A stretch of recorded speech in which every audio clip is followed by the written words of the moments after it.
علیکم ناظرین، کیسے ہیں آپ دیکھ رہے ہیں ادریس الرحمان ویلاگ اور میں ہوں ادریس الرحمان۔ آج ہے 15 جولائی 2022 دن جمعہ کا۔ اب سے کچھ دیر بعد پاکستان میں صوبہ پنجاب میں ہونے والے ضمنی الیکشن کے حوالے سے جو الیکشن کمپین ہے وہ ختم ہو جائے گی۔ 17 جولائی یعنی اتوار کے دن پاکستان کے صوبہ پنجاب میں 20 صوبائی اسمبلی کی نشستوں پر صوبائی اسمبلی کے ضمنی الیکشن ہو رہے ہیں، اور یہ بات بتانے کی کوئی ضرورت تو نہیں ہے کہ یہ الیکشن ضمنی الیکشن جو ہے پی ٹی آئی کے منحرفین جو ایم پی ایس کے جو ڈیفیکشن کلاس کی وجہ سے جو ان کو نااہل قرار دے دیا گیا اور وہ ڈی سیٹ کر دیا گیا، اسی نتیجے میں ہو رہے ہیں۔ اب آج کے دن یعنی 15 جولائی 2022 کو ایک نئی ڈیولپمنٹ ہوئی ہے جس نے پنجاب کے اس ضمنی الیکشن کو، جو تو پہلے ہی بہت امپورٹنٹ تھے اور بڑے دلچسپ تھے، اب بلکہ اس کو مزید اس میں سنسنی خیزی اور اس میں دلچسپی پیدا کر دی ہے، کیونکہ آج مسلم لیگ نواز کے ایک ایم پی اے جو کہ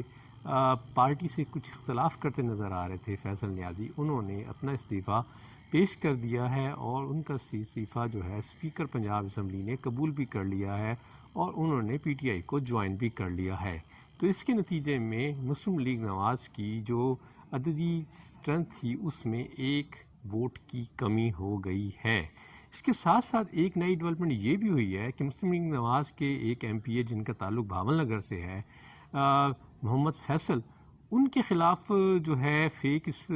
ڈگری کے حوالے سے، جعلی ڈگری کے حوالے سے ایک جو تھی اپیل تھی وہ سپریم کورٹ آف پاکستان میں تھی، تو وہ بھی اطلاعات کے مطابق جو ہے ان کو بھی ان کی اپیل خارج ہو گئی ہے۔ تو اس طریقے سے مسلم لیگ نواز کے لیے آج کا دن ایک بہت برا دن ثابت ہوا، ویسے بھی آج جمعہ تھا، کہ ان کے 2 ایم پی اے کی تعداد کم ہو گئی۔ اب جو ان کے ایم پی اے جو تھے وہ مطلب 165 تھے، اگر 163 پہ بات پہنچ گئی ہے۔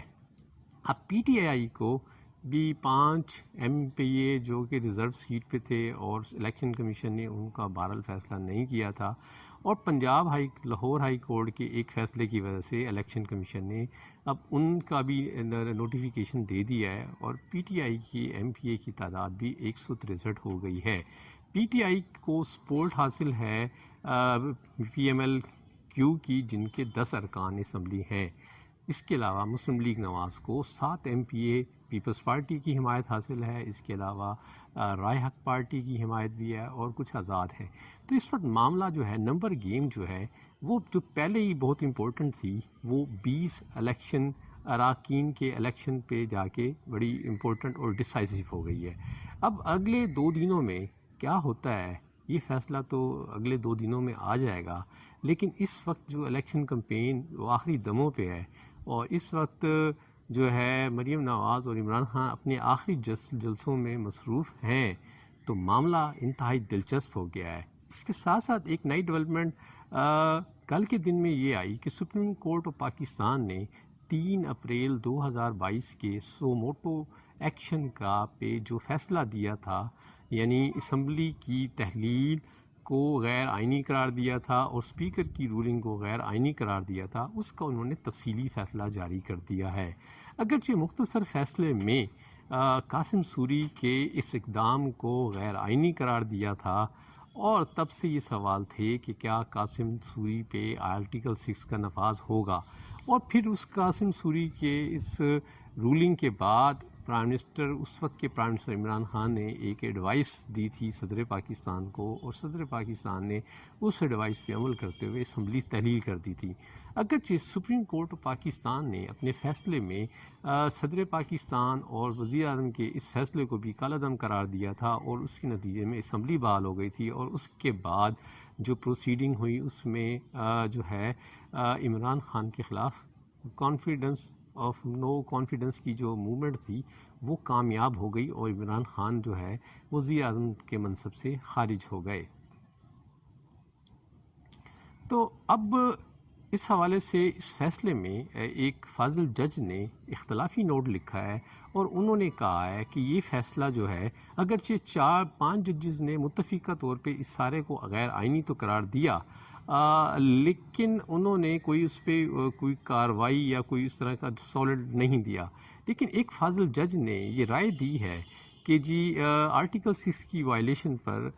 جو ہے پارلیمنٹ کو کوئی نوٹس لینا چاہیے، کوئی ایکشن لینا چاہیے، اور انہوں نے اس بارے میں بھی رائے دی کہ جی کیونکہ اسپیکر جو ہے وہ کسٹوڈین ہوتا ہے اسمبلی کا، تو اسپیکر کو کوئی ان لمیٹڈ پاورز نہیں ہے، تو اس نوعیت کے واقعات کو روکنے کے لیے پارلیمنٹ کوئی اقدام تجویز کر سکتی ہے۔ اب سوال یہ ہے کہ کیا پارلیمنٹ جس کے بارے میں ایک تاثر یہ ہے کہ وہ سپریم ہے، تو کیا آیا پارلیمنٹ کے اندر جو بیٹھے لوگ ہیں کیا ان کو واقعتاً اپنے سپریم ہونے کا احساس ہے؟ اگر انہیں احساس ہے تو کیا وہ کوئی ایسا قدم اٹھا سکتے ہیں؟ اگر ہم ماضی کی مثال لیں، پارلیمنٹ میں جس طریقے سے قانون سازی ہوتی آ رہی ہے اس سے تو نہیں لگتا کہ ہماری پارلیمنٹ کے فاضل ممبران کوئی سپریم ہونے کا درجہ رکھتے ہیں یا ان کے پاس کوئی ایسے اختیارات ہیں کہ وہ بالا تر ہیں، کیونکہ پارلیمنٹ میں جس طریقے سے آئین قوانین بنتے ہیں، وہاں پیش ہوتے ہیں اور پاس ہوتے ہیں، اس کے اوپر تو ایک بڑا سوال یہ ہے کہ جب ہمارے پارلیمنٹیرینز کو تو پتہ بھی نہیں ہوتا کہ وہ کس چیز کے بارے میں ہاں میں جواب دے رہے ہیں یا کس چیز کی نا میں کریں۔ جب اسپیکر یہ کہتے ہیں قومی اسمبلی میں کہ دوز ان فیور آف سے yes and those in favour of no سے نو، تو لوگ ہاں نو اور یس تو کہہ دیتے ہیں، لیکن ان میں مجھے شک ہے کہ ان میں بہت کو پتہ بھی نہیں ہوتا کہ انہوں نے کس قانون کو منظور کیا ہے۔ تو مطلب یہ ہماری پارلیمنٹ کے اندر حال ہے، تو کیا یہ پارلیمنٹ اپنی بالادستی کو محفوظ رکھنے کے لیے کیا کوئی ایسے اقدام تجویز کر سکے گی؟ اب 13 پارٹیوں پر مشتمل ایک حکومت ہے، آج سنا ہے کہ کوئی کمیٹی بنائی گئی ہے جو اس چیز کا تعین کرے گی کہ عمران خان اور صدر عارف علوی کے خلاف آرٹیکل 6 کے لیے کارروائی کے بارے میں فیصلہ کیا جائے۔ کیا یہ 13 پارٹیوں پر مشتمل حکومت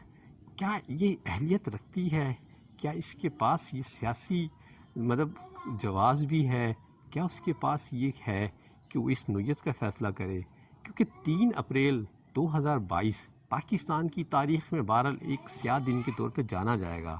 کاش کہ 3 اپریل 2022 پاکستان کی تاریخ میں نہ آتا، کیونکہ 3 اپریل 2022 نے پاکستان میں بہت سارا کچھ چینج کر دیا ہے۔ آج پاکستان میں بہت سارے لوگ جو ہیں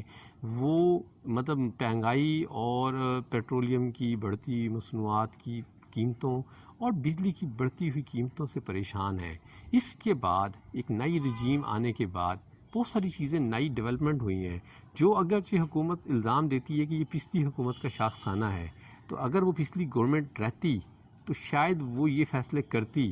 تو اس وقت اس گورنمنٹ کو یہ فیصلے کرنے کی مہلت دی جاتی، تو آج ہم دیکھتے تو کیا آیا پاکستان اس سطح پر ہے یا اس سطح سے مزید نیچے جا سکتا تھا؟ یہ گورنمنٹ دعویٰ کری ہے اس نے پاکستان کو مشکل حالات سے بچا دیا ہے، یہ تو آنے والا وقت تعین کرے گا کہ پاکستان مشکل حالات سے بچا ہے یا پاکستان مشکلات میں گھر گیا ہے، کیونکہ یہ پچھلی حکومت پہ جو الزام لگاتے ہیں کہ جی وہ مہنگائی کر رہی تھی، تو حالیہ 3 مہینوں میں تو بہت مہنگائی ہو گئی ہے۔ یہ الزام پچھلی حکومت پر تھا کہ وہ دھڑ دھڑ قرضے لے رہی ہے، تو ان 3 مہینوں میں اس حکومت کی جو قرضے لینے کی رفتار ہے اس نے تو پچھلی حکومت کو بھی مات دے دی ہے۔ تو شاید 3 اپریل 2022 پاکستانیوں کے لیے ایک ایسا دن کے طور پر آیا ہے جس کو شاید تاریخ میں شاید ہی بھولا جائے، کہ اگر کاش کہ یہ دن پاکستان کی تاریخ میں نہ آتا، کیونکہ اس دن نے پاکستان کے لیے جو اثرات مرتب کیے ہیں ان کے اثرات آنے والے سالوں تک رہیں گے۔ اب 2 دنوں میں کیا ہوتا ہے، پنجاب کی سیاست کیا جنم لیتی ہے، کیا نتیجہ آتا ہے ان 20 نشستوں سے، جو طے کرے گا پنجاب حکومت کا مستقبل اور پاکستان کا مستقبل۔ یہ تھا میرا آج کا ویلاگ۔ خوش رہے برادریں، السلام علیکم۔